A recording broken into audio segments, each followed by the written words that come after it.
มสวาคมบอกการชนะมุนอาคมพี่ทาขมายจุ่มริบซัวพวกไม้มิงเมียบองประบองใสนึ่งสักคนจีตีกระรบจีตีสลันไงนี้เขียนบ้านปอมน้อมยกมุนเกียรท้ามวยติดดำใบมอกใจรำเล็กจูนตึกđóพวกไม้มิงอมนึ่งสักคนต่างออกนี่มุนเกียรท้าไงนี้ได้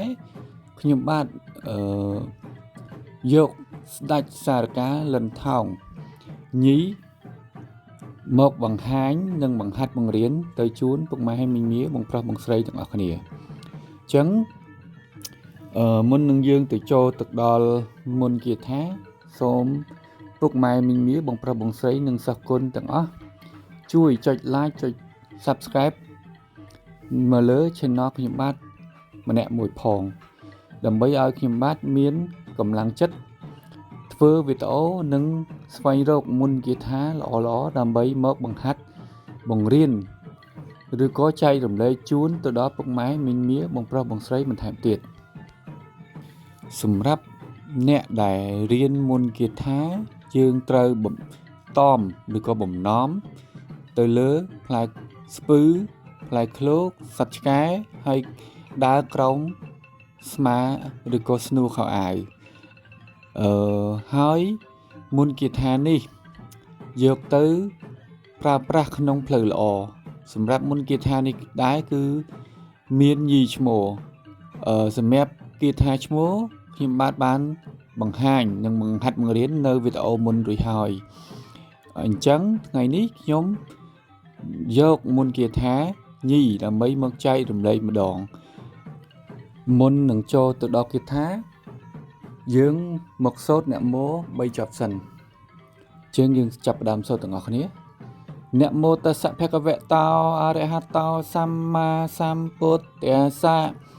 អ្នកមោតស្សៈភគវតោអរហតោសម្មាសម្ពុទ្ធស្សៈអ្នកមោតស្សៈភគវតោអរហតោសម្មាសម្ពុទ្ធស្សៈដូច្នេះយើងមកចូលដល់មុនគាថាទាំងអស់គ្នាចឹងមុនគាថាហ្នឹងយើងសូត្របែបដូចនេះយើងចាប់ដើមសូត្រទាំងអស់គ្នាអ្នកអញ្ញើយរលួយមកពេជ្រពុនបុណ្យទុនចិត្តចឹងកន្លែងនេះយើងដាក់ឈ្មោះអ្នកដែលយើងចង់ដាក់បន្តមកទៀតយើងដាក់មករក A ឬក៏ B ហ្នឹងទៅហើយយើងតទៅមុខទៀត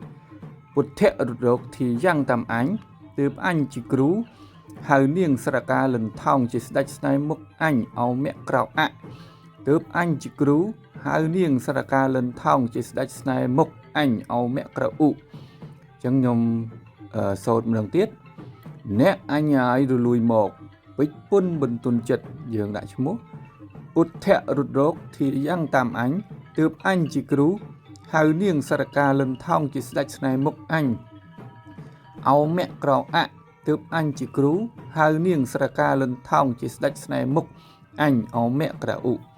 ចឹងខ្ញុំអានម្ដងទៀតអ្នកអញ្ញើយរលួយមក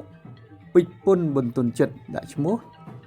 ពុទ្ធៈរុត្តរកធាយ៉ាងតាមអញទើបអញជាគ្រូហៅនាងសារកាលិនថោងជាស្ដេចស្នែមុខអញអោមៈក្រៅអ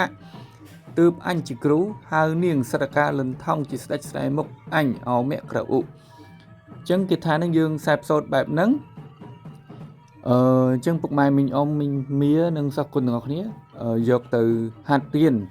ហើយយកទៅជាផ្លូវល្អហើយ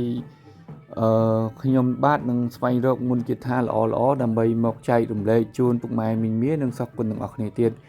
សូមពុកម៉ែមីងមៀបងប្រុសបងស្រីកុំភ្លេចជួយចុច like subscribe មកលើ channel ខ្ញុំបាទម្នាក់មួយផងដើម្បីផ្ដល់កម្លាំងចិត្តឲ្យខ្ញុំបាទហើយគាថានេះសូមយកទៅប្រើប្រាស់នៅក្នុងផ្លូវល្អ